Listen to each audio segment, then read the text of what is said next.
thank the gentlelady for yielding.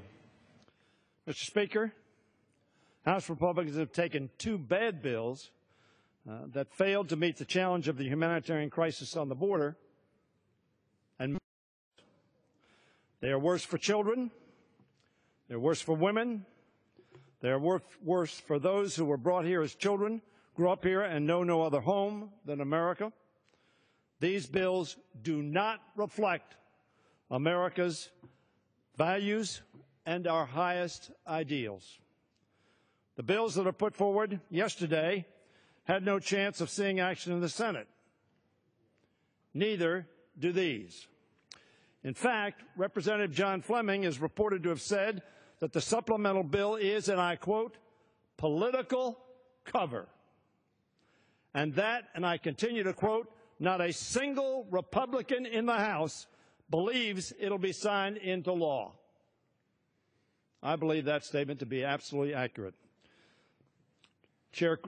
Chairwoman Granger, my friend with whom I served on the Appropriation Committee, said just a few minutes ago, doing nothing is not an option. And I very politely suggest to her what we are doing tonight is nothing. But what we do tonight will not pass, will not solve a problem, will not change policy, and it will not give the needed resources that are necessary. Republicans have once again embraced their my way or the highway attitude, the same attitude that led to last year's shutdown.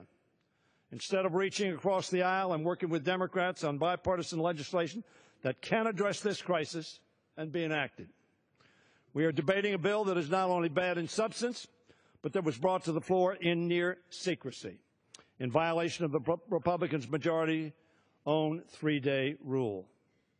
How ironic. How ironic that Majority Leader McCarthy said in an op-ed in the Washington Post today, quote, "I will commit to the committee and regular order. This is neither the committee process nor regular order."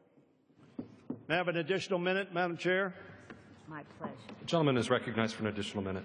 Thank you, Mr. Speaker. Unfortunately, the House action tonight does not reflect those words from this morning's op-ed.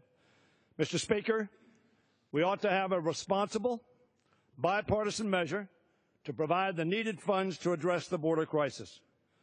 But we also must see this as a reminder of why we must pass comprehensive immigration reform. Speaker Boehner himself said the House would act, saying last May, "The House remains committed to fixing our broken immigration system." This is not a fix, but tonight we must address the crisis before us. Our Republican friends should work with Democrats on a solution that can pass the House. This probably can. Pass the Senate. This cannot. And be signed by the President. Nobody here, as Congressman Fleming indicated, believes that will be the case. Tonight will be a loss for rational humanitarian action and a victory for partisan negative policy. How sad. How wrong. How disappointing to the American people. And I yield back the balance of my time. Gentleman's time has expired.